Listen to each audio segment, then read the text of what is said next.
반갑습니다. 2026년 기준으로 13년간 면허구제 업무를 대한민국에서 가장 많이 진행해본 송범석 행정사입니다. 이번 시간도 저희 5만 7천여 명의 회원이 있는 모두다 행정사 카페에 질문하신 내용에 대해서 답변드리고 있습니다. 다만 저는 면허구제 담당으로 변호사가 아니기 때문에 면허구제 업무 외에 더 궁금하신 점이 있다면 가까운 변호사 사무소를 방문해 보시거나 집단지성의 경험이 필요하시다면 모두다 행정사 네이버 카페에 접속하셔서 무료 질문을 주시길 바랍니다. 한편 모두다 행정사 네이버 카페에서는 AI 기반 형량 예측 서비스를 무료로 제공하고 있습니다. 지난 13년간 축적된 실제 사건 데이터와 검찰, 법원, 판결 흐름을 AI에 학습시켜 사건 정보를 입력하면 벌금 가능 구간, 약식 구공판 및 실형 가능성, 지금 준비해야 할 핵심 포인트까지 한 번에 확인하실 수 있습니다. 인터넷 추측이 아닌 데이터 기준으로 사건의 정확한 포지션을 점검해 보시길 바랍니다.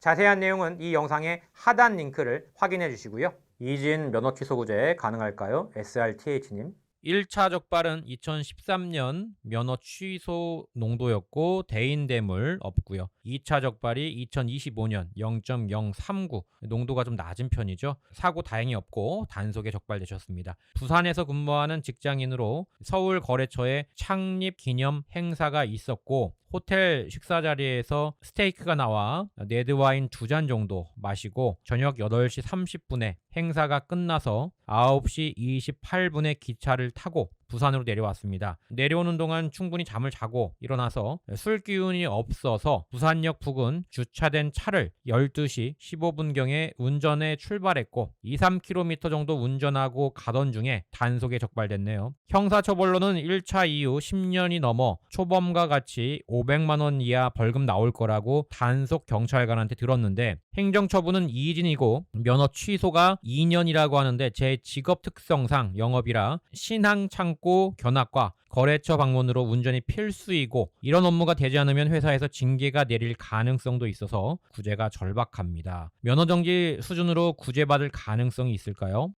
이 질문을 읽는 순간부터 절박함이 바로 느껴지는 사안인데요. 2번이면 무조건 끝난 거 아닌가요?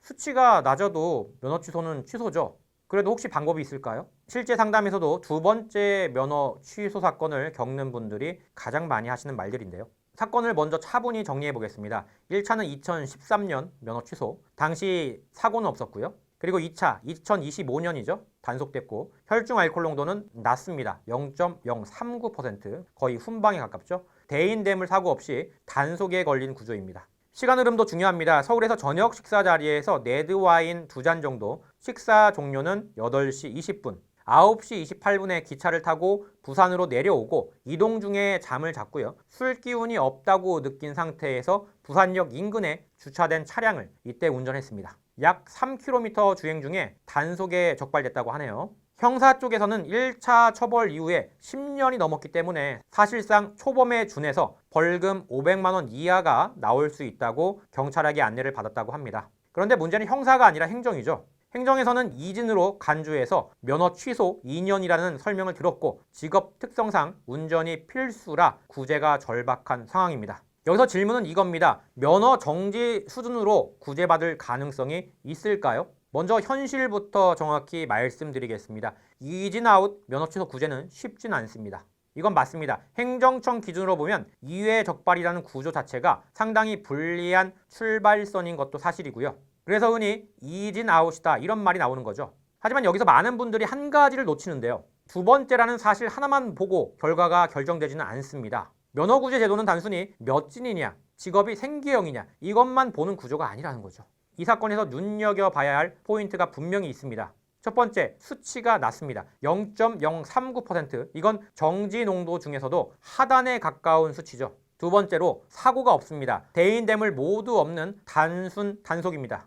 세 번째로 시간 경과 설명이 명확하죠. 식사하고 기차 이동하고 숙면을 취했고 그 다음에 운전했습니다. 숙취로 적발됐다는 점을 설명할 충분한 여지가 있습니다. 네 번째로 직업상 운전의 필요성이 매우 큽니다. 영업직이면서 신항 창고를 견학해야 되고 거래처를 방문해야 합니다. 반드시 운전직까지는 아니어도 구제를 받을 수 있는 여지는 충분히 있죠. 그래서 결론을 말씀드리면 이렇습니다. 이진이라 쉽지는 않지만 수치가 낮고 사고가 없고 생활 직업 사정이 명확하고 과거에 적발된 기간이 길다면 완전히 불가능하다고 단정할 사안도 아니다. 해볼만 하다는 거죠. 다만 이걸 혼자서 판단하면 대부분 한 가지 실수를 하고 맙니다. 이 정도면 되겠지 하고 형식적인 서류만 넣는다는 거죠. 면허구제는 사유 하나만으로 되는 제도가 아닙니다. 수치, 경위, 다소 억울한 점이나 참작할 만한 점, 생활 영향, 부양가족, 부채, 직업상 필요성, 재범 위험성에 대한 설명까지 이 모든 걸 잘 짜여진 서사로 설명해야 비로소 다툴 수 있는 사건이 됩니다.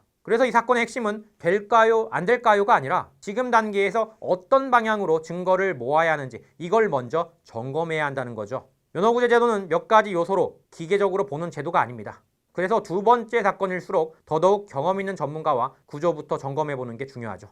13년 동안 음주운전 면허 취소 구제만 해오면서 이런 구조의 이런 요소들의 사건들을 수없이 봐왔습니다. 확률이 낮은 사건도 있었고 의외로 결과가 많이 달라진 사건도 있었습니다. 이 사건 역시 쉽다고는 말할 수 없지만 아예 다친 사건이라고 말하기도 어렵습니다. 지금 이 단계에서 가능성을 정확히 알고 현실적인 선택을 하시는 게 가장 중요하고요. 여기까지 답변 드렸습니다. 모두다 행정사 네이버 카페에서는 반성문, 탄원서, 합의서 샘플 및 양형자료 리스트를 무료로 배포해드리고 있습니다. 카페에 가입하셔서 받아가시길 바라고요. 또한 집단지성의 힘으로 만든 음주운전 사례 분석 자료집 샘플도 무료로 배포하고 있으니까 꼭 신청해서 받아가시길 바랍니다. 특히 사례 분석집에는 그간 카페 회원들이 실제로 넣었던 양형자료 리스트와 목록, 그리고 선고가 어떻게 나왔는지에 대한 실제 선고 사례가 들어가 있습니다. 2026년 기준으로 모두다 행정사에서 제공하고 있는 무료 자료집 리스트는 다음과 같습니다. 총 4가지 그룹으로 구성되어 있고요. 샘플집은 무료니까 부담 없이 받아가시면 좋겠습니다. 여기까지 모두다 행정사 송범석 대표였습니다. 감사합니다.